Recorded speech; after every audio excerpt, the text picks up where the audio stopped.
If you went across America today and you asked the countless millions of people, you will find, as many of the recent polls have found, that America is worried.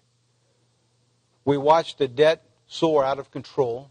We saw Washington's latest debacle of raising the debt ceiling when it was obvious to any human being that the debt had to be raised. We watched unemployment continue to rise as the millions of dollars in profits from the companies that are being reporting are yet to hire additional employees. The latest Rasmussen poll said, and the question says, where is America heading? Is it heading in the right direction? According to the most recent poll, only 14% of Americans said that we are heading in the right direction. 79%, a percentage unheard of in almost any poll, says that America is not heading in the right direction. We want to talk about that today on God's unchanging Word, why America can't resolve its own problems. We'll be back with that right after this.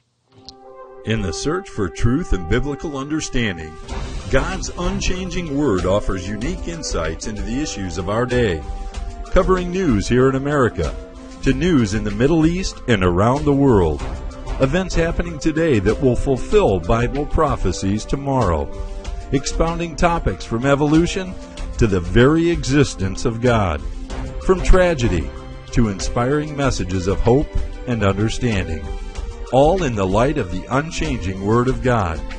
Stay tuned as God's unchanging Word takes you on a Bible-based exploration of the major issues that shape your life, the lives of your family, and those around you.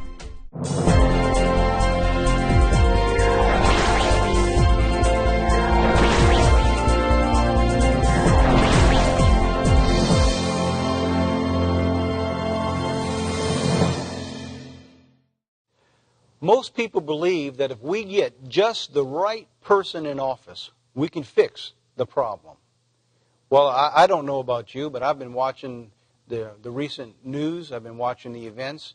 In fact, I've gone back over the history of the last 30 to 40 years, and I've seen pretty much every possible scenario of a Democrat in office, a Republican in office, a Democratic president, Republican president. I've seen all the different houses, and have watched. And it reminds me of the phrase that goes, "Don't confuse me with the facts." And so as I watch the news and all the stories that we're being told on why America can't be fixed in the way it's going, that we have to make changes, I look at the figures and I look at the facts. And the reason I believe that America can't resolve its own problems is because it doesn't know how it got here to begin with. What I want to do today is I want to begin a new series on why America can't resolve its own problems. And it's because it has ignored God. It has ignored the very reasons that bring about prosperity, that bring about blessings, and has walked out on its own to try to resolve its own problem without rhyme, without reason, without seemingly any idea of how to fix these problems. Our founding fathers years ago had a sense of judgment of right and wrong, which seems to have eluded most people today. Back in 1788, at the founding of our country, James Madison, who was a Federalist, said this: "The aim of every politician, political constitution is, and ought to be, first, to obtain rulers of men who possess wisdom to discern, and most virtue to pursue the common good of the society." Now, if I was going to go out today and I was going to begin looking at and asking Americans, do they believe that our Congress is looking out for the welfare of this nation, what do you think I'm going to be told? The fact is that many people have done that very thing. And today, in society today, our Congress has the least percentage of approval in modern day history. Now that should tell us something. James Madison went on to say this: "And in the next place, following the welfare, the society, and its concern first, not their own welfare, but the society of this nation. And after that, he says, to take the most effectual precautions of keeping them virtuous while they hold their public trust. Now, does that sound like the political environment of America today? Or are we witnessing month after month, year after year, of continual assault on America, the continual deception, politicians being brought to court, we're being lied to? Or do we have the virtuous politician that we've seen, that James Madison said, if we're going to continue to be prosperous in this nation? And for that very reason, we cannot be prosperous, because no longer is the welfare of those who represent this country, with the wisdom of virtue and honesty and the integrity and putting America first, at the foremost in their minds. And you know, pretty much all of America knows that. And yet we're being bombarded again for the next election that's coming, and believing that if we just get the right man in office, we can fix this problem. But today I want to go back, and I'm going to take a little bit of history out of the Bible of how God established His nation, and to bring about events that can bring prosperity for this nation. There came a time that God had to rescue Israel, had gone into Egypt and became slaves. And He brought Israel out, and He established a priesthood on which to govern His nation. Following that period of time, which was several hundred years, it comes to a period of judges. And the nation of Israel was ruled by the honesty and the integrity of the judges of Israel, until that began and eventually failed also. So I'm going to pick up the story now of what happens and why we have a governmental system today that God warned that if you use this system, it will only bring about a downfall. So here in the book of Judges, chapter 2 and verse 16, it says, "Nevertheless, the Lord raised up judges who delivered them," talking about Israel, "out of the hand of those who spoiled them. And yet they would not hearken unto their judges, but they played the harlot with other gods, and they bowed themselves unto them, and they turned quickly out of the way of their fathers that they walked in, not obeying the commandments of the Lord, but they did not so." So here we see that from the beginning of time, that when God began working with man, a governing system, that man refused to follow the commandments of God that bring about blessings. So now when they chose to remove themselves from judges, they wanted to have a king over them.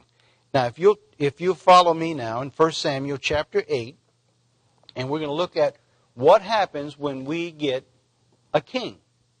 All right, so here we find in 1 Samuel chapter 8 and in verse 1. It says, "And it came to pass that when Samuel was old, that he made his sons to judge over them." And we find that the sons, if you went through reading the story, you'll find that the judges were not those, just like James Madison said, men of virtue. They did what was right in their own sight, and they did not care for the welfare of Israel. So Israel rebels, and they decided they want to have a king over them. And in verse 7, same chapter, it says, "The Lord said to Samuel, Hearken to the voice of the people and all that they say and do, for they have rejected me." Famines have gripped societies over the centuries, devastating the lives of countless millions of people. Despite all the technology, modern inventions, and the knowledge available today, the Bible tells us there is a famine coming that will affect every man, woman, and child. This famine will be unlike any famine this world has ever experienced. It will come at a time of devastation, unprecedented in the history of mankind. God's Word tells us man will cry out to Him for help, and he will not be found. God calls it a famine of the Word. In this full-length sermon, Tom Kerry goes into detail of the scriptural meaning of this vitally important subject. Don't wait. Send for your free DVD today.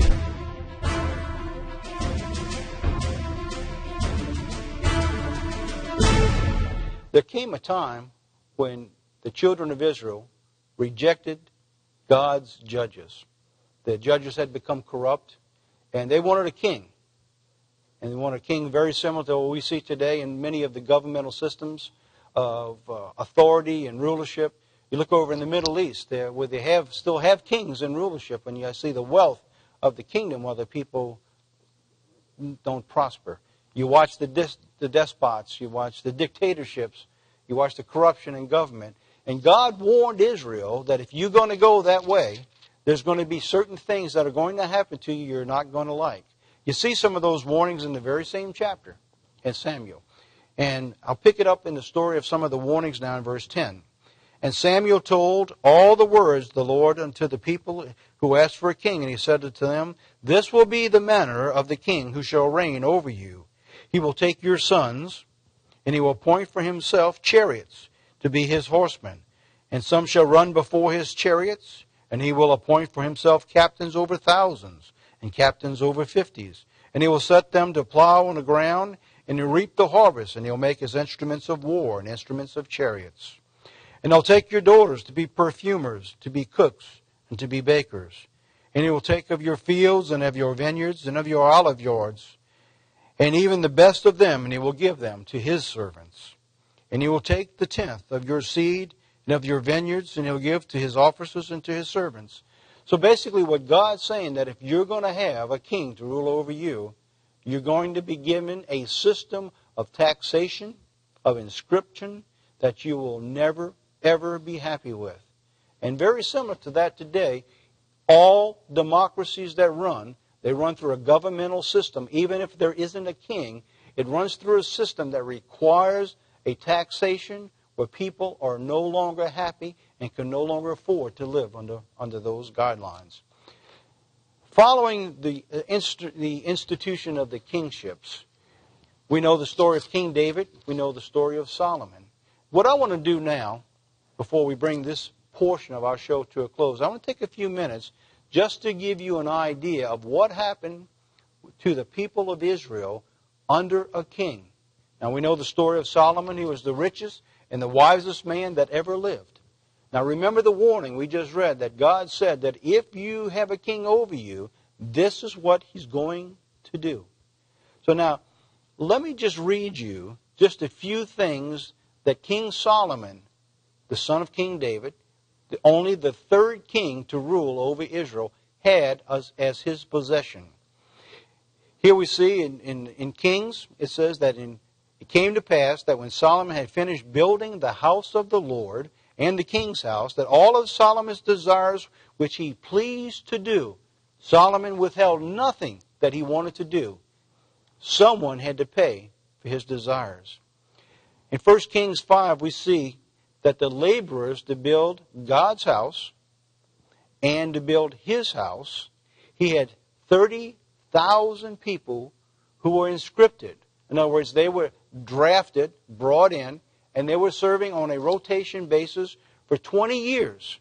He had 70,000 people that they used that bore the burdens, just common laborers, and he had 80,000 people who were hewers of stone and timber. In addition to that, he had over 3,300 men who were supervisors. Now, when you consider a force of building people of 183,000 people or more from time to time, for almost 20 years, they had to be fed, they had to be housed, had to be clothed. You can imagine the amount of wealth it took to continue to keep those people going. In verse 15, it says this, and this is the reason of the levy of King Solomon. And when you hear levy, you think of Washington today when they want to levy what? More taxes. We have to continue to raise taxes because we have these continual problems that keep arising. So we have to go into your pockets to levy more taxes to keep government going. Now that's exactly what King Solomon was doing, to continue to levy taxes against the people. So he had conscripted people that he would go in and they would capture a city and he would take those people and he would put them to work. And two, he would levy taxes of his own people. So he says this in verse 15, the same chapter. He said, this is the reason the levy of King Solomon was to raise for the house of the Lord and to build his own house and Milo and the wall of Jerusalem and Hazor and Megiddo and Gezer. So he was building cities all at the same time. Verse 17, same chapter. And Solomon built Gezer and Betharon and Nether and Baalath and Tador in the wilderness of the land. Now he built all of these cities to do what? Amazing what he had to do for these cities. It says, and all the cities of store. What Solomon did, he had so much wealth and it required so much to keep the building process going and to take care of his own home and his own servants. He had to build cities to store the wealth. Imagine that. Now, try to imagine now who the wealth came from. Who the wealth came from. It says Solomon had cities for his chariots and for cities for his horsemen, and all that Solomon desired in Jerusalem and in Lebanon, in all his dominion. And it went on to say in verse 21, and their children that were left after them in the land, of who the children of Israel were not able utterly to destroy, upon those did Solomon levy tribute and bondservant unto this day. So at the time of the writing of Kings, that he still had the tribute and the bondservants serving him to take care of the needs of the king. Exactly what God warned was going to happen. Now, in similar fashion, if we look into continuing Washington, what's going on today, we're watching a continual rise and acceleration in taxes. And we're being told that we're not going to raise any taxes on anyone under a certain level, while at the same time they continue to institute new programs, which are indeed new levies of taxes, while they're saying they're not levying taxes against us. Which brings me to about what I said at the beginning. Don't confuse me with the facts. Now, let me give you an idea of how much Solomon brought in just 1 year under his reign. Now, he reigned for 40 years, so you consider what was going on here.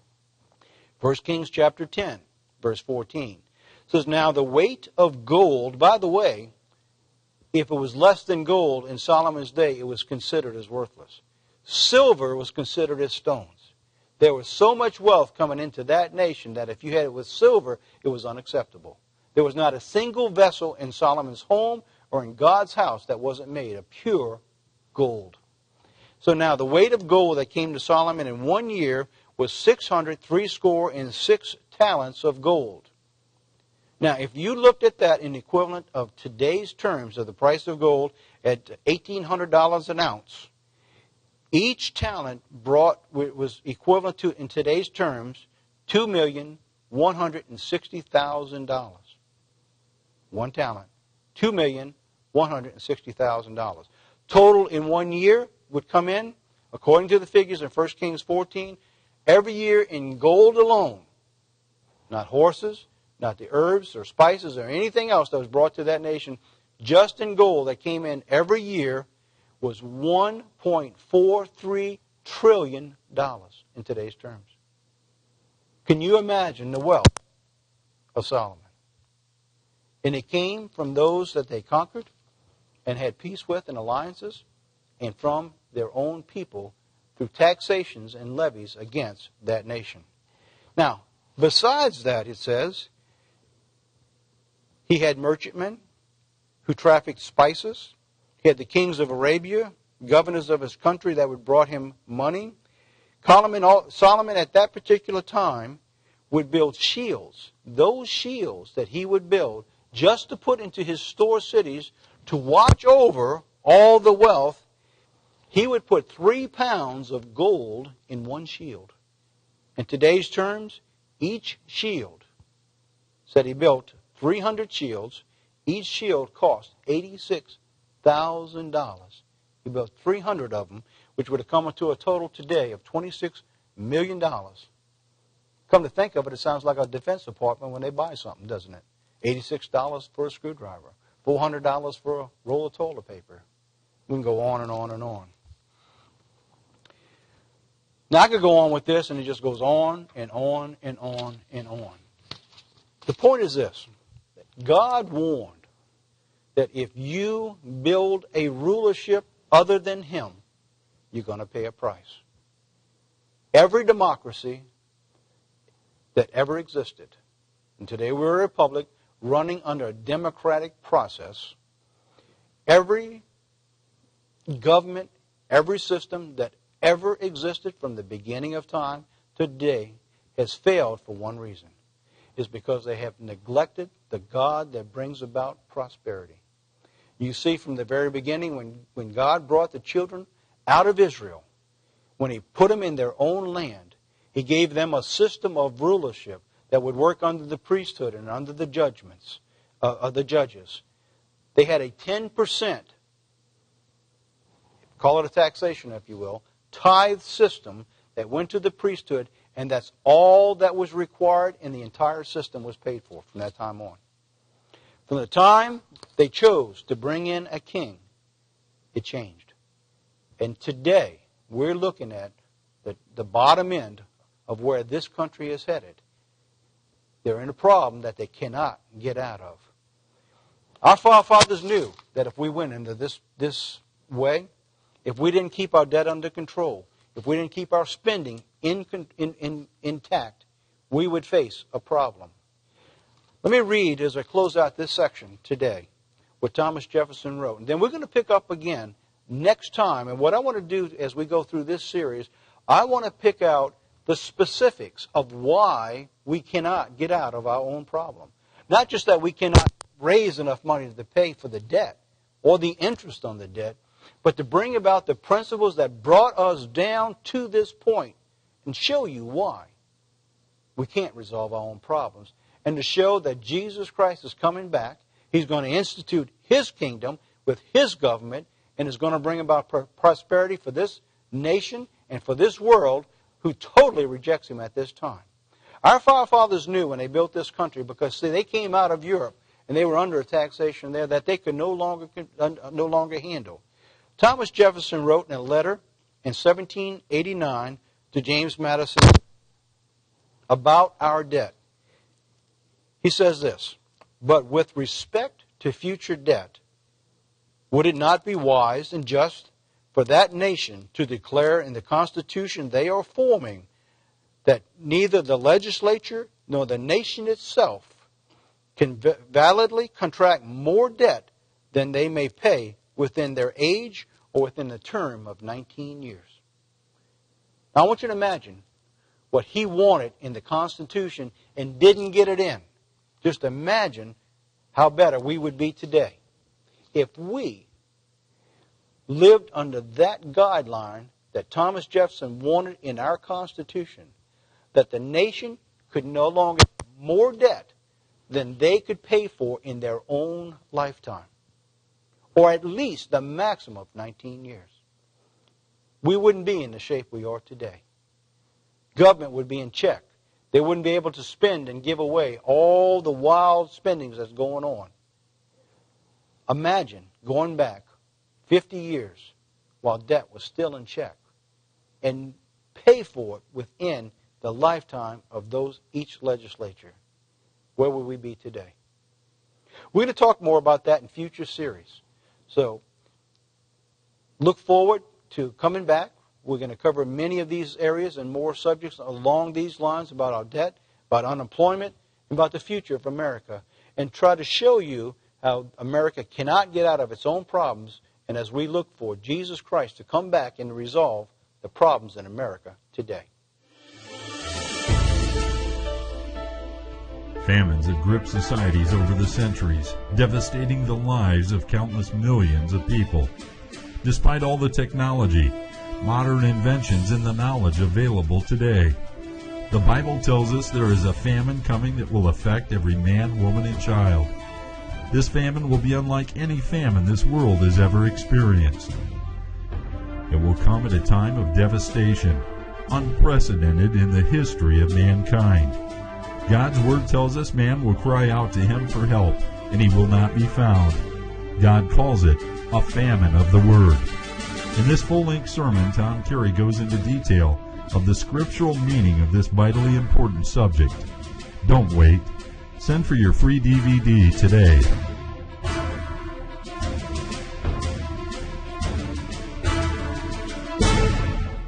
Welcome back to God's Unchanging Word. I'd like to offer you, our viewers today, absolutely free, a full 1-hour DVD sermon that was delivered at the headquarters office of the Church of God Ministries International and home office for God's Unchanging Word. The sermon that's entitled Economic Aftershock. We'd like to offer that to you free of charge if you just call in or write in. And with that, what we'll do is we will include you on our mailing list, which you'll receive a monthly newsletter, which will come in with a little card with each issue that comes to you, offering a new free DVD or article for that month, keeping you informed with news, events, and prophecy that's going on around the world. Then every quarter you will receive what the quarterly put out by the Church of God Ministries International. It's 16 pages full of information about news, prophecy, events, stories with news in the work, congregations and people who are serving God's churches around this world. So if you take a moment and write to the Church of God Ministries International or God's Unchanging Word, 1767 Stump Boulevard, that's S-T-U-M-P-F Boulevard, Gretna, Louisiana, 70056. Or if you stay tuned at the end of this program, we'll be putting it up so that you could write on, or go to the website at godsunchangingword.org and fill out the information there. We'll get this information to you as quickly as possible. And thanks again for watching the program. We want to thank all our viewers for watching our program. And before we close today's program out, we'd like to show you a little inspirational video clip that we've come across of information about the history of our country.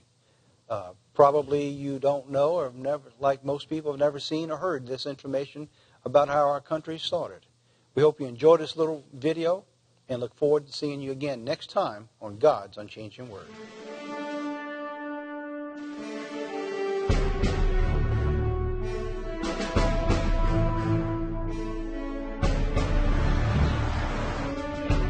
This is a copy of what the first Bible printed in English in America looked like. This Bible was printed by the U.S. Congress in 1782. In the records, it says that this Bible was, quote, a neat edition of the Holy Scriptures for the use of our schools, end quote. So the first Bible printed in America in English was printed by Congress for the use of our schools. It's worse than that. In the front of the cover, it says that Congress resolved the United States and Congress assembled recommend this edition of the Bible to the inhabitants of the United States. So the first Bible printed in English in America was done by the guys who signed the documents, endorsed by Congress, and done for the use of schools. And we're going to be told that they don't want any kind of religion and education. They don't want voluntary prayer. No, it doesn't make sense. This document by itself is fairly significant. But in 1830, Congress commissioned these 4 paintings over here to recapture what the official record said was the Christian history of the United States. So in these 4 paintings you have really a span of several hundred years. If I take you through them chronologically, the first is back there, Columbus, landing in the Western world in 1492. They got out, they knelt down, they had a prayer service. You see the cross they have. They named the land where they had landed San Salvador, meaning Holy Savior, which tells you something of the thinking that was going on then. You come back over my shoulder here. This is the baptism of Pocahontas in Jamestown, and this was in 1613. Over here, the 4th painting is 1620. This is the embarkation of the Pilgrims coming to America. You see them gathered around the Bible there. You see the prayer meeting they're having. Now, if you just take those 4 paintings right there, those 4 paintings in this great secular hall of government, those 4 paintings represent 2 prayer meetings, a Bible study, and a baptism, which is not bad for a secular building.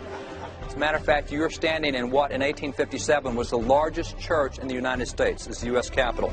Back on December the 4th of 1800, members of Congress, members of the Senate, Thomas Jefferson was over the Senate. You had John Trumbull over the House. They decided that on Sundays we would turn the Capitol building into a church building.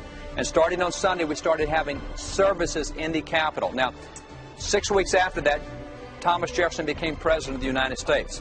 But for his 8 years as President, he went to church here at the U.S. Capitol, listened to the sermons here at the Capitol, and being Commander-in-Chief, he decided he could help the worship here at the Capitol.